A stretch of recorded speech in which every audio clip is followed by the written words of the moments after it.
ጤና ይስጥልኝ ውድ የርግበኑ ፕሮግራም ተከታታዮች፣ በዛሬው ዕለት የማቀርብላችሁ ስለ መብረቅ ይሆናል።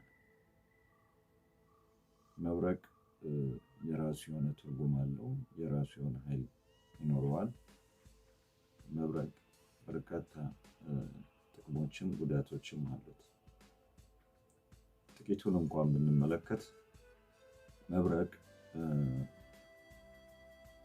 በሰማይ ላይ የሚታየው ወይም ደግሞ ሰማይ ላይ የሚቀረው እንደዚህ አይነት ምልክት ያለው በስዕሉ እንደምትመለከቱት ይሄ የሰው ልጅ ምድር ላይ ጸሎት በሚያደርግበት ጊዜ ጸሎቱ በቀጥታ ወደ ፈጣሪ እንዳያርግ የሚከላከሉ ርኩሳን መናፍስት ወይም ደግሞ በጎ የሆነ ከቅዱሳን መላእክት የተለዩት በጎ ያልሆነ ፍላጎት ያላቸው እነሱ የሰው ልጅ ጸሎት ወደ ላይ እንዳያደርግ የሚያደርጉ ናቸው። እነሱን የመምታትና የመበታተን በሚበታተንበት ጊዜ ነው ያ ነገር የሚከሰተው። በኢትዮጵያ ኦርቶዶክስ ተዋሕዶ ቤተክርስቲያን ቅዱስ አባት ተብለው የሚታመኑት አቡነ ገብረ መንፈስ ቅዱስ በመብረቅ ላይ የተሾሙ ናቸው። መብረቅ ብዙ ጊዜ ወደ ምድር ሲወርድ አይታችሁ ከሆነ ልክ የአውራ ዶሮ ቅርጽ አለው። ልክ እንደ አውራ ዶሮ ጦብ ጦብ ጦብ እያለ ነው ወደ መሬት ውስጥ የሚገባው። መብረቅ ሁለት አይነት አወራረድ አለው። በርካታ አወራረድ ይኖረዋል፣ ግን ሁለት አይነት በብዙዎቹ እንደተጠናው ቅድም እንደነገርኳችሁ ሰማይ ላይ የሚቀረው ጥቅሙ ያ ነው። ሁለተኛው ደግሞ ወደ መሬት በሚወርድበት ሰዓት ግን መቼም የፈጣሪ ቁጣ የሚወርድበት ጊዜ ለጥፋት ይሆናል ማለት ነው። የተለያዩ ነገሮችን ያበላሻል ወይም ደግሞ ያጠፋል፣ ጉዳት ይኖረዋል። መብረቅስ በውስጡ ምን ይዟል የሚለው እንግዲህ በተጠናው ጥናት መሰረት አንዳንድ ሰዎችም ቆፍረው አውጥተው እንዳዩት እኔም እንደነገሩኝ ብዙም ጊዜ በተወሰነ ሬዲየስ ወይም ደግሞ 2-3 ሜትር ሊሆን ይችላል እዛ ውስጥ ልክ ተከማችቶ የመታየት አይነት እንደ ሜርኩሪ አይነት ነገር አለው ተብለው ያምናሉ።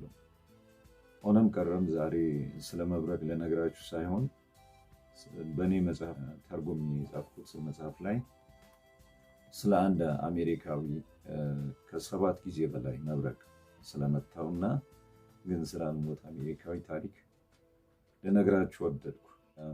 ታሪኩ ርዕስ መብረቅ ያልገደለው ራሱን ገደለ ይላል። ሮይ ሲልቫና ይባላል። መብረቅ ለ7 ተከታታይ ጊዜያት ያክል መቶታል፣ ሊገለው ግን አልቻለም። ስራው የቨርጂኒያ ፓርክ ዋና ጠባቂ ወይም ደግሞ አቃቢ ነው።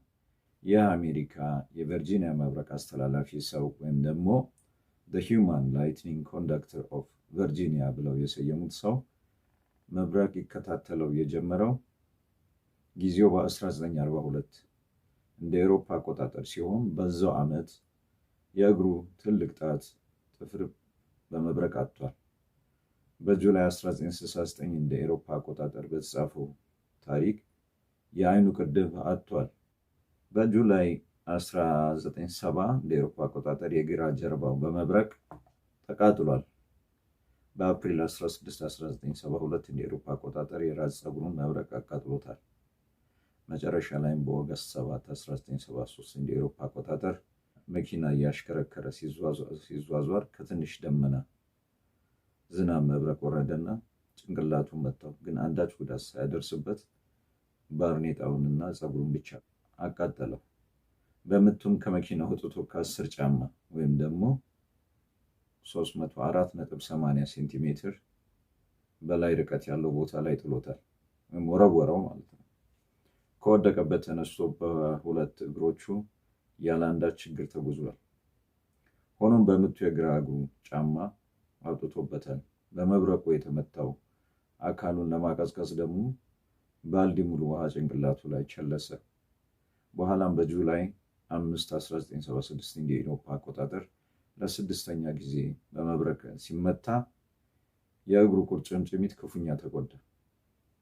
በጁላይ 26 1977 እንደ አውሮፓ አቆጣጠር ለሰባተኛ ጊዜ በመብረቅ ሲመታ አሳ እያጠመደ ስለነበር በምቱ ደረቱና ጨጓራው በመቃጠሉ ወደ ዋያንስቦሮ ሆስፒታል ተልኳል። ሰውየው ስለ መግነጢሳዊ ኃይሉ የሆነ ሐሳብ ባይሰጥም ሆኖም ለጊነስ ክብረ ወሰን የሚመዘግብ መስሪያ ቤት መረጃ መሰብሰቢያ አዳራሽ መብረቅ የመታውን የእልቅናውን ባርኔጣ በስጦታ መልክ ሰጥቷል።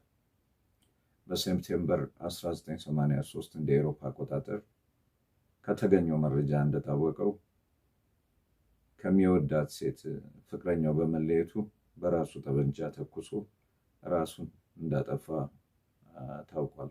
አትርፍ ባያ ጉዳይ እና መብረቅ ወደፊት ስለ መብረቅ መለስበታለሁ። በርካታ ታሪኮች አሉ። የዛሬውን ዝግጅቴን በዚህ ያበቃለሁ። ስላዳመጣችሁኝ አመሰግናለሁ። ደህና ሰንብቱ።